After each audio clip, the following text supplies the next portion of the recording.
Jadi bila kita dah lihat physical punya properties ataupun sifat-sifat fizikal untuk tiga jenis reaktor, sekarang kita akan buat general mole balance equation.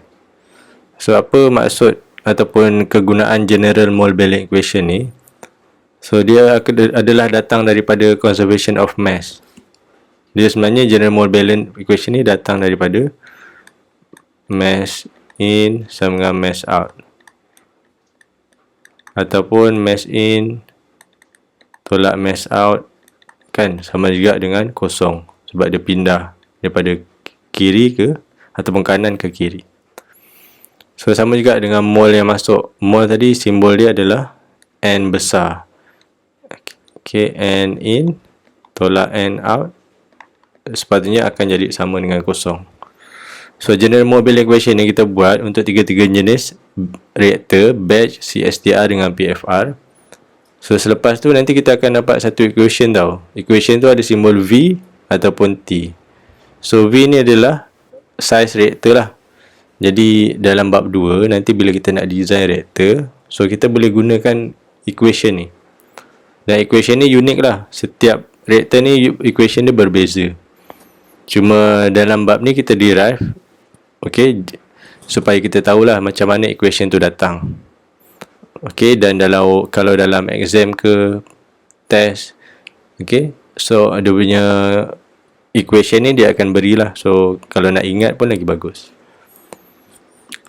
So ni ada satu gambar rajah, satu volume yang kita pilih secara random daripada reaktor volume. Sebab saiz volume ni sentiasa berbeza. Sebab seperti yang awak buat dalam quiz pun saya nampak ada yang buat reaktor ni bentuk roket, ada yang buat segi empat, okay? Ada yang buat bentuk silinder. So kita akan buat macam ni lah bentuk gambar rajah dia secara random. So untuk buat mole balance equation, mula-mula kita kena ada 4 komponen ni. Berapa banyak molar flow rate spesies yang masuk, komponen yang masuk, dan tolak berapa banyak molar flow rate yang keluar. Kemudian sebab kita cerita tentang chemical reaction, dia ada generation of species.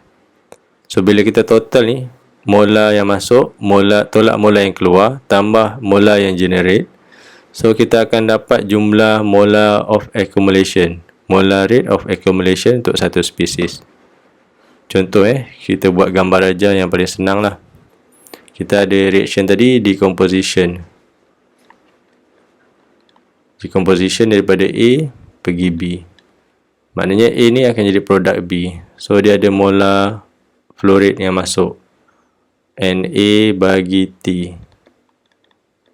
Okay, so kita buat Na bagi T, yang keluar pula tolakkan dia. Okay, sebab reaction ni akan ada generation lah. Sebab A ni akan berubah kepada B. Dia bukannya masukkan chemical A lepas tu discharge saja daripada reaktor. Sebab dia ada reaction kan. So dia akan ada new product lah kat sini. Katalah NB. Sama juga dengan perubahan mol sebenarnya kat sini. dNA bagi dt. Kan kita tambah dengan tolak ni sebenarnya adalah perubahan. So simbol dia adalah dNA bagi dt. Sebab semua simbol ada T. So kat sini dia equivalent lah. Kalau kita guna simbol positif NB, actually dia akan sama juga dengan negatif NA bagi T. Okay. So untuk batch reactor, yang penting adalah simbol generation ni kita akan buat dengan simbol R darab V. Sebab kita nak kira nanti, so kita wujudkan simbol ni. Ke dalam case ni kita buat RA darab V lah. Sebab komponen A yang kita discuss. So dia akan jadi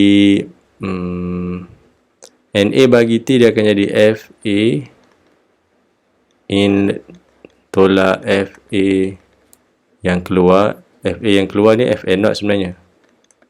So dia akan tambah RA darab V sama dengan dNA bagi dt.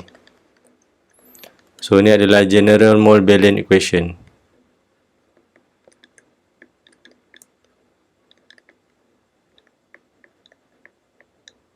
Okey, saya buat secara ringkas saja.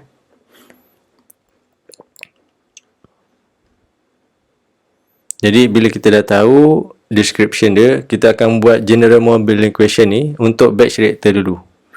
Daripada description ni, dia tak ada inlet dengan outlet. So kita tengok dekat sini, ini gambar ajar dia.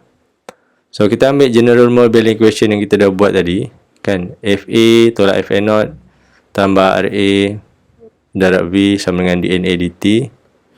So kita akan buat simplification lah. So daripada rumus ni, untuk batch reactor dia tak ada molar flow rate. F ni simbol untuk molar flow rate. So automatic kita boleh cancel kan. Okay. So general mole balance equation for batch reactor.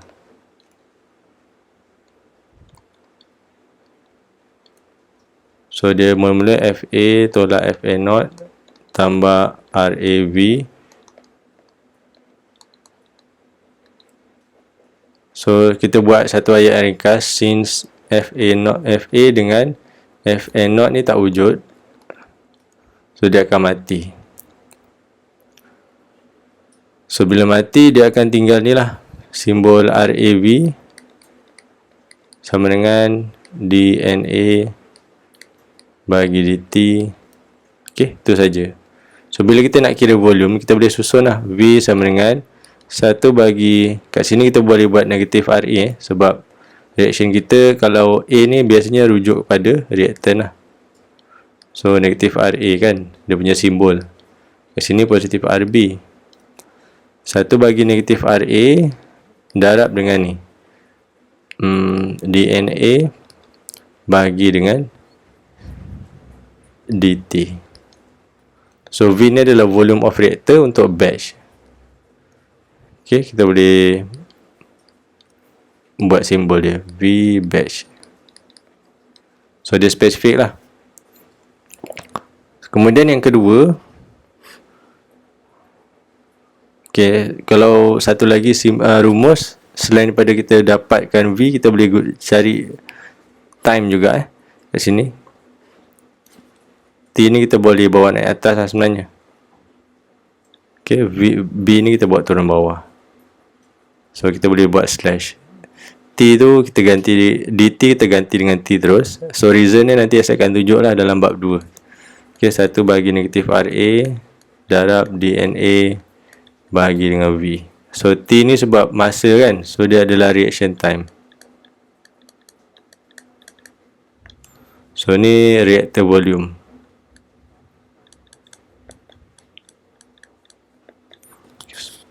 Okey.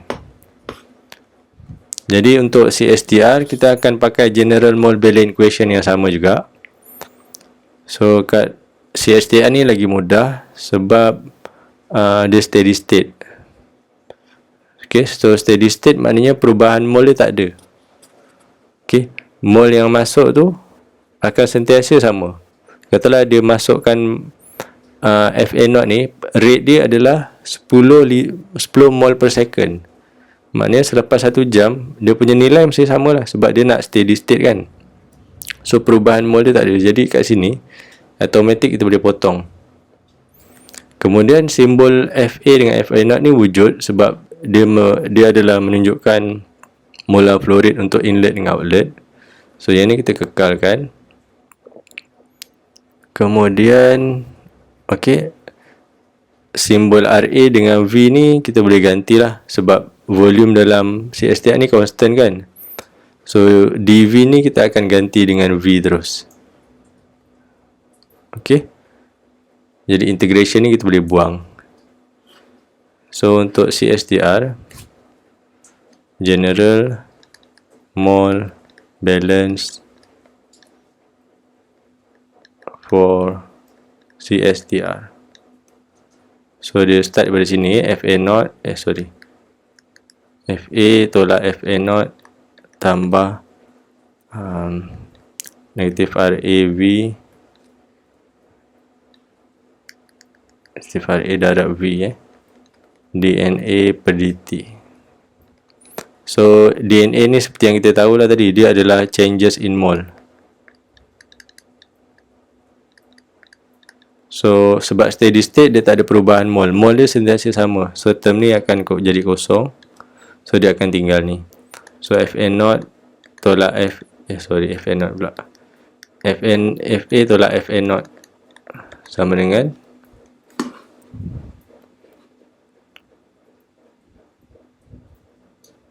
dia terbalikkan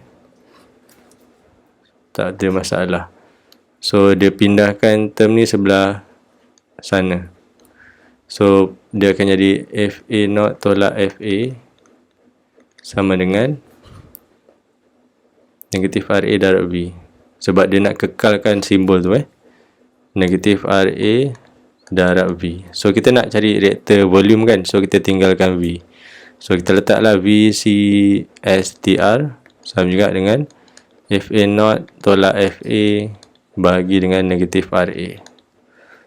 So dalam general mobile equation ni dia tak ada rumus untuk reaction time lah. Sebab dalam ni tak ada simbol T. So kita kena buat dengan cara lain lah. Kemudian yang ketiga adalah PFR. PFR ni dia lebih kurang sama dengan batch reactor Dia punya rumus dia. So V sama dengan integration of DFA bagi negatif Ra. So dia guna molar flow rate. Dia tak guna simbol Na. So ada 3 equation lah yang penting kita kena ingat, iaitu kita ada batch reactor tadi. So ni equation dia. V sama dengan 1 bagi negatif Ra darab DNA bagi dt dengan reaction time. Kalau CSTR ni dia punya equation yang kita kena mahir buat. Kemudian untuk PFR, V sama dengan integration dFA bagi negatif Ra. Okay, tu dia punya rumus. So kita tak discuss sebab PFR ni nanti kita tak akan buat lah contoh design dia. Kita akan buat sampai CSTR je. Okay, jadi bahagian tu saja untuk kita punya chapter 1 part tu. So kita tengok sekejap tutorial question dia. Name the reactor type for given description. Okay, dia minta kita cari reactor mana sesuai dengan description ni. Reactor untuk fermentation. Kemudian the longer the reactant left inside the reactor. After reaction are complete, it will be discharged. So kat sini sebenarnya discuss tentang batch. Okay, reactor is commonly associated with gas. So kalau gas kita tahulah. Kemudian dia cakap senang berlaku long cylindrical pipe. So kita tahulah ni PFR. Okay. Liquid, gas and slurries can be carried out in this type of reactor. Suitable to reaction in continuous and changing in temperature. So ini adalah CSTR. Kemudian reaktor yang keempat dia melibatkan catalyst. So kita tahulah PBR. So yang penting untuk PBR ni kita tahu dia pack back catalyst, dalamnya ada catalyst. So soalan 2 dia suruh compare batch reactor CSTR dengan PFR dari segi ni, conversion capability. So ni advantages dengan disadvantages tadi lah. So boleh tengok yang ada bold ni, tu adalah yang dia minta. Soalan 3 dia suruh kita buat general modeling equation ni, simplifykan dia untuk jadi batch reactor dengan CSTR. So seperti yang kita dah potong-potong ni lah dekat 2 bahagian slide ni. So kalau boleh ingat proses tu, dia akan mudahkan kita menjawab bab 2, 3 dengan 4 nanti.